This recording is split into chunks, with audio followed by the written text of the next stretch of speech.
Bem-vindos à nossa conversa de hoje. A gente tem aqui um material bem interessante, incluindo uma tese acadêmica, sabe?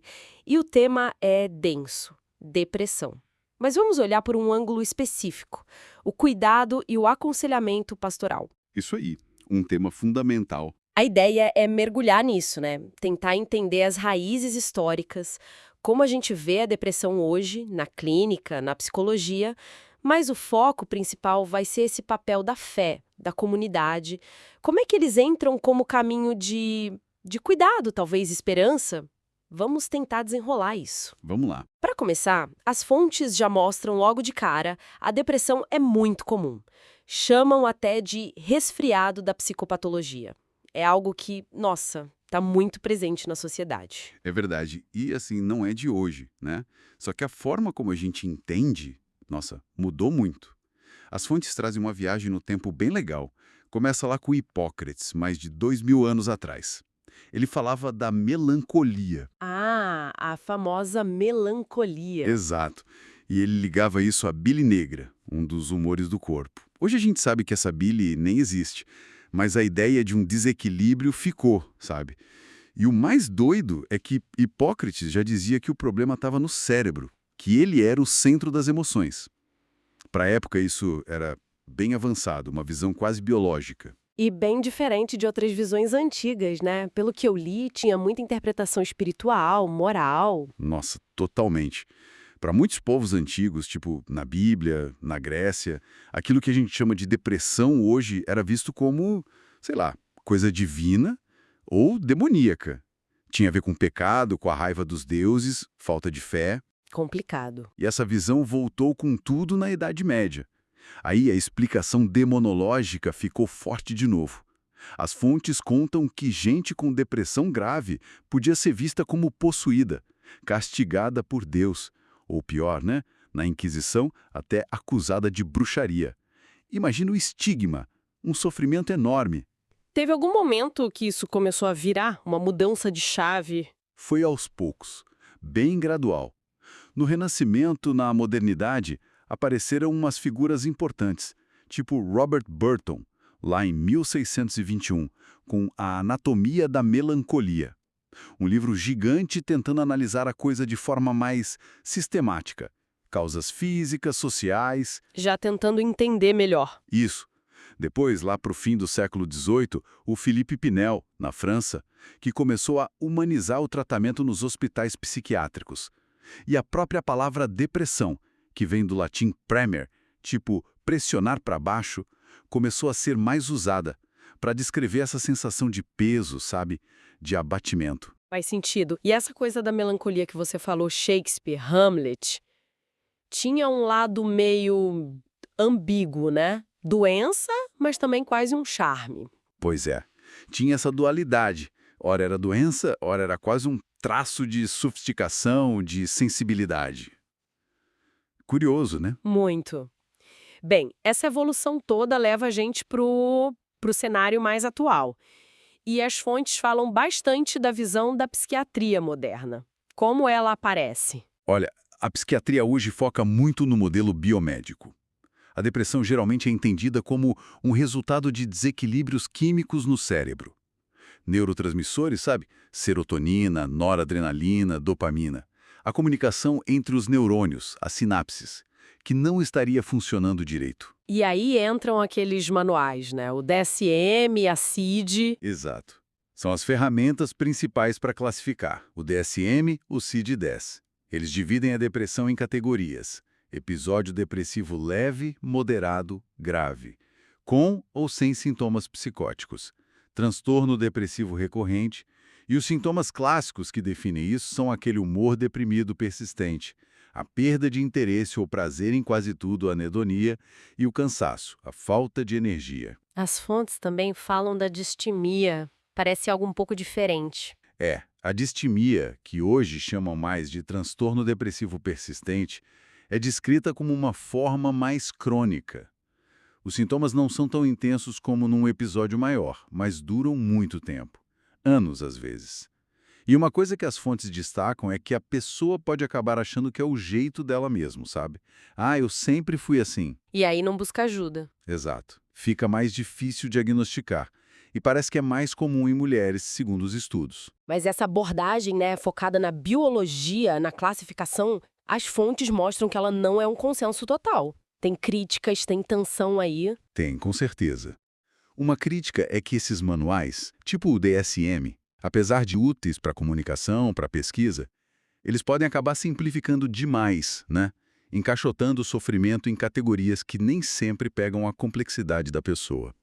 E a questão dos remédios, então? Essa é bem debatida. Os antidepressivos. As fontes até citam Anselm Grun, aquele monge reconhecendo que eles salvam vidas, né? Especialmente quando tem risco de suicídio. Isso é inegável. Mas tem os contrapontos. Sim, tem.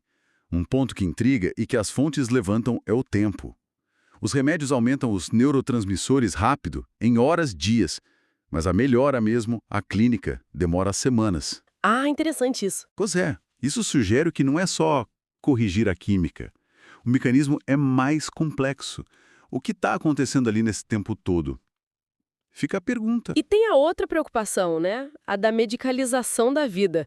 Uma fonte até cita Maria Rita Kell falando do risco da gente transformar tristeza normal, dificuldade da vida, em doença para tomar remédio. Exato. E a influência da indústria farmacêutica nisso tudo. Questiona-se muito. Falam até do tal mito da serotonina. Isso. A crítica, como está nas fontes, não é que a serotonina não tenha nada a ver, mas contesta aquela ideia simples de que depressão é só falta de serotonina.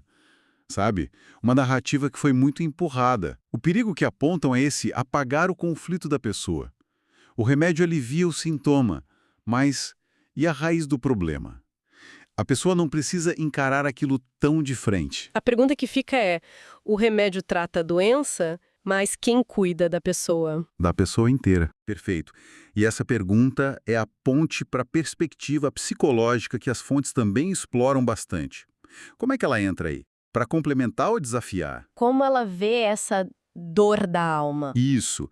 A psicologia, principalmente a psicodinâmica, olha para a depressão como algo que vai além da química cerebral. Essa dor da alma, uma ferida na psique, como você disse. Freud, naquele texto clássico dele, Luto e Melancolia, fez uma distinção chave. No luto normal, a gente sofre por perder algo ou alguém fora da gente. O mundo parece pobre. Certo. Na melancolia, que é tipo a depressão, a perda é sentida mais para dentro. De forma narcísica, o ego da pessoa meio que se mistura com aquilo que perdeu. E a raiva, a crítica que seria para esse objeto perdido, por ter ido embora, sei lá, volta para a pessoa mesma, para o próprio ego. Ah. Por isso, a autocrítica, a culpa, aquele sentimento de vazio, exatamente, é a famosa frase do Freud. A sombra do objeto caiu sobre o ego. É isso. As fontes também falam muito do passado, né? Do inconsciente. Muito. A psicologia dá um peso enorme para as experiências que formam a gente. Desde o nascimento, que alguns veem como o primeiro trauma, de separação, até as coisas da infância. Negligência, rejeição, abuso, físico, emocional, sexual, tudo isso pode deixar marca. E marca fundo. Não só na mente. Hoje a neurociência confirma. Afeta até o desenvolvimento do cérebro, a estrutura dele. Nossa. Tem uma metáfora forte que as fontes citam, do Andrew Solomon. Ele diz que a depressão não é só tristeza.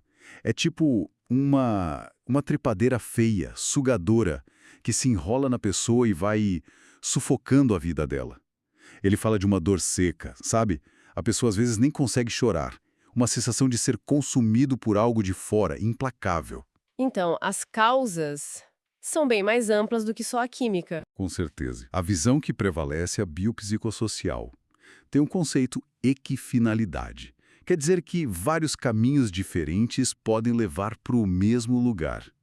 A depressão. As fontes mencionam gatilhos, fatores que deixam a pessoa mais vulnerável. Perdas grandes, sabe? Não só morte, perder emprego, saúde, status, ter sofrido abuso, culpa muito forte e desproporcional, uso de álcool, drogas. E sim, tem a genética também, a hereditariedade. É uma mistura complexa de tudo isso. E além desses fatores mais pessoais, as fontes focam muito no nosso tempo, no contexto social de hoje. Dizem que a própria sociedade pode adoecer a gente. Exatamente. Vários pontos da vida moderna são vistos como fontes de pressão, de sofrimento, que podem levar à depressão.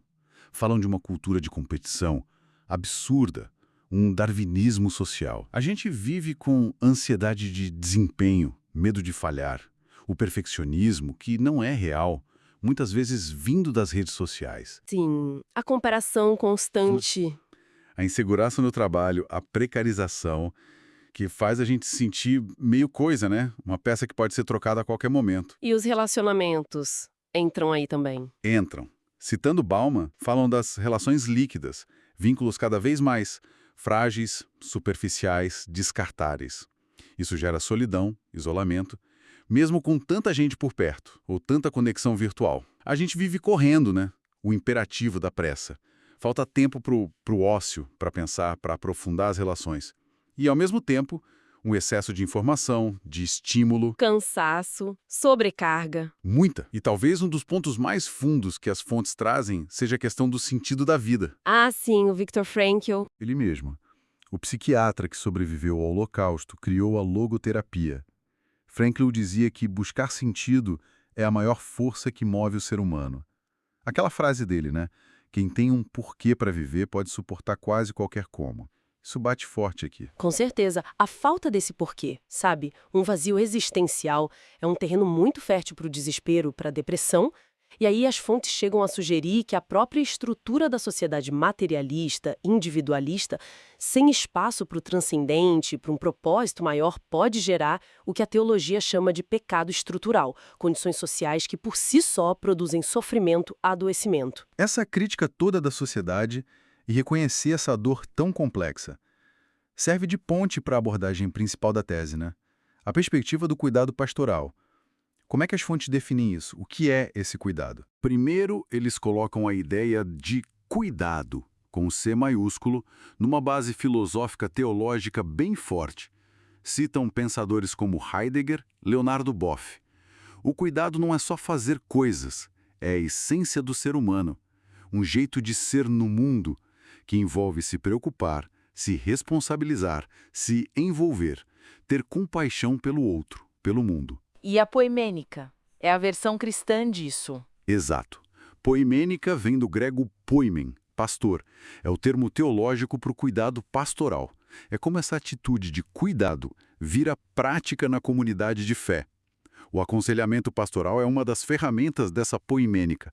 E é super importante. As fontes batem nessa tecla. Aconselhamento aqui não é só dar conselho, dar resposta pronta. Não é isso. Não. É muito mais acompanhar a pessoa no sofrimento dela, oferecer escuta, profunda, empática, ajudar a pessoa a achar os recursos dela, internos, espirituais, facilitar processos de cura, de reconciliação, de crescimento. E outra coisa, pastoral não é só do pastor, do clero, é da comunidade toda, o pastorado. Tem a ver com aquela ideia protestante do sacerdócio geral de todos os crentes. Entendi. E essa visão de cuidado, onde ela busca as raízes na Bíblia? As fontes vão fundo nisso. Começam pela visão bíblica do ser humano. Uma unidade. Corpo, alma, espírito, tudo ligado. A palavra hebraica, nefesh, que a gente traduz como alma, na verdade significa ser vivente. Garganta, respiração, a pessoa toda, animada. E nós somos seres relacionais, criados à imagem de um Deus que se revela como pastor. Lá no Antigo Testamento, o Salmo 23, né? O Senhor é o meu pastor. Clássico. E o cuidado, em Israel, era feito por várias figuras. Sacerdotes, profetas, sábios. E uma coisa curiosa, a palavra Sheol, que geralmente a gente pensa como o lugar dos mortos, também podia ser uma metáfora para um estado de abatimento profundo. Perda de vitalidade da nefesh. Que interessante! E no Novo Testamento, Jesus. Aí Jesus vira o modelo principal, né? O cuidado pastoral por excelência, a compaixão dele ativa, splankinizomai, sentir nas entranhas. A solidariedade com quem está à margem, com quem sofre. A cura que ele fazia. Sempre envolvia a pessoa inteira. As fontes mostram que as palavras gregas para salvar, sozein, e curar, terapeu, estão muito ligadas nos evangelhos, apontam para um bem-estar total. Físico, psíquico, social, espiritual. E a comunidade, a koinonia. é vista como o lugar onde isso acontece, onde o Espírito Santo, o Paracletos, aquele chamado para estar ao lado, o Consolador, o Advogado, age concretamente. Através das relações de cuidado mútuo, de apoio, de encorajamento. Isso leva a gente para a prática mesmo. As fontes falam de abordar isso sob o signo da cruz, a teologia crucis. O que isso quer dizer na prática, para cuidar de alguém com depressão? A teologia crucis, a teologia da cruz, que Lutero enfatizou muito, significa chegar perto do sofrimento não com poder, com força, com resposta fácil, mas com solidariedade na fraqueza. É reconhecer que a gente é impotente diante de certas dores. Evitar aquele triunfalismo religioso, sabe? Ah, tenha mais fé que resolva. Sim, que às vezes machuca mais. Exato. É encontrar Deus não apesar da fraqueza, mas na fraqueza. Como Cristo na cruz. As fontes citam o exemplo dos discípulos de Emaús. Eles só reconheceram Jesus ressuscitado quando ele partilhou o pão com eles. Ali, no meio da dor, da dúvida, da decepção deles. Para o aconselhamento, isso significa ter humildade, caminhar junto, reconhecer que a gente nem sempre tem a resposta, mas pode oferecer presença. Essa postura parece pedir também muita atenção ao contexto da pessoa, né? Fundamental. As fontes, até por terem esse foco na América Latina, insistem nisso. O cuidado pastoral não pode ser abstrato. Tem que olhar para as realidades sociais, econômicas, políticas que afetam a pessoa. Aquele pecado estrutural que a gente falou. Ver a pessoa dentro dos sistemas que oprimem, que adoecem. Então o cuidado pode ir além do individual. Pode. Pode envolver defender causas, conscientizar, trabalhar por mudança social, junto com o acompanhamento da pessoa. E como o aconselhamento pastoral conversa com as outras áreas? Psicologia, psiquiatria. As fontes são bem claras. Precisa ter um diálogo interdisciplinar. O tempo todo, o cuidado pastoral sabe dos seus limites. Não quer substituir a terapia, o tratamento médico. Pelo contrário. Uma prática responsável é saber identificar quando a pessoa precisa de ajuda especializada. Psicólogo, psiquiatra, médico, assistente social e encaminhar. Trabalhar em rede. Ninguém sozinho tem a chave para essa complexidade toda. E quais seriam as ferramentas próprias do aconselhamento pastoral, então, segundo o que a gente leu? A principal é a conversação, mas não qualquer conversa. É uma que envolve, primeiro, escuta, ativa, empática, paciente. O Rubem Alves chamou de escutatória, né? A arte de escutar. É criar um lugar seguro para a pessoa poder falar da dor, da dúvida, da raiva, sem ser julgada. A escuta é chave. Totalmente. E também ter sensibilidade na hora de falar. Fazer perguntas abertas, que convidam a pessoa a pensar. Não pergunta fechada ou conselho antes da hora. Às vezes, a presença silenciosa, só estar ali junto, já é muito terapêutico. A visitação, ir até a pessoa onde ela está, também é uma prática valorizada. E um ponto crucial, abordar diretamente se tem ideia suicida. Falar sobre isso. Sim. As fontes enfatizam, perguntar com calma, com clareza, sobre pensamentos de morte não induz a nada. Pelo contrário, pode ser um alívio para a pessoa poder falar disso. E é o primeiro passo para buscar ajuda específica. E o papel da comunidade nisso? Não fica só na relação de um para um, né? De jeito nenhum. As fontes falam muito da comunidade terapêutica. A responsabilidade pelo cuidado não é só do pastor ou do conselheiro, é da comunidade toda. Isso acontece em grupos de apoio, na visitação entre os membros, naquela prática do Mutuam Colloquium, a conversa e consolação mútua entre os irmãos, que vem de Lutero também. O próprio culto. O próprio culto pode ser terapêutico. A liturgia, a música, a pregação que dá sentido, os rituais, os símbolos, a água do batismo, pão e vinho da ceia, óleo da unção, a bênção, podem funcionar como uma terapia relacional e espiritual. Reconectam a pessoa com ela mesma, com os outros, com o transcendente. Nossa, a gente viajou bastante, hein? Desde Hipócrates até essa ideia da comunidade que cuida. Olhando para tudo isso, qual o quadro geral que fica sobre depressão e cuidado a partir dessas fontes? Olha, o quadro que fica é o de algo muito complexo. A depressão desafia qualquer resposta simples. Não é só química, não é só trauma, não é só pressão social, não é só crise espiritual. Muitas vezes é uma mistura dolorosa de tudo isso. E por isso a resposta também tem que ser múltipla, integrada, médica, psicológica, social e, para quem busca, espiritual. O cuidado pastoral, como está descrito aqui, não se vê como a única resposta, mas como uma parte importante dessa rede, focada na pessoa inteira e no poder de cura que tem a comunidade, a fé vivida junto, em solidariedade. Parece que a mensagem forte é essa, a necessidade de integrar as abordagens e talvez o papel da comunidade, que às vezes a gente subestima como lugar de cuidado. Exatamente. Olhar para a depressão por todas essas lentes, histórica, psiquiátrica, psicológica, social, pastoral, obriga a gente a entender melhor não só a depressão em si, mas a nossa própria vulnerabilidade como seres humanos. E talvez, sabe, o desafio final que essas fontes deixam, de um jeito mais provocador, não seja só melhorar os tratamentos individuais, mas pensar em como a gente pode construir ambientes, famílias, trabalhos, escolas, igrejas, a sociedade toda, que sejam eles mesmos mais terapêuticos. Ambientes mais terapêuticos. O que seria isso na prática? Seriam lugares onde a vulnerabilidade não fosse tabu, sabe? Onde a gente pudesse mostrar fraqueza, ser acolhido sem medo. Onde a competição desse mais espaço para a cooperação, para o apoio mútuo. Onde aquelas relações líquidas encontrassem um contraponto em laços mais fortes, mais comprometidos. Onde buscar sentido não fosse uma viagem solo, mas algo compartilhado, nutrido junto. Em resumo, onde aquela atitude de cuidado que o Boff e o Heidegger falavam não fosse só de alguns especialistas, mas uma prática de todo dia, de todo mundo, que permeasse a vida social muito além do consultório ou da igreja. Acho que é para aí que a análise aponta. Uma reflexão final muito potente mesmo. Obrigada por guiar a gente nessa exploração tão densa e tão necessária. Fica o convite para todo mundo que ouviu a gente continuar pensando nisso e em como a gente pode, no dia a dia, ser essa presença que cuida, que acolhe a fragilidade humana, a nossa e a dos outros. Obrigada pela companhia.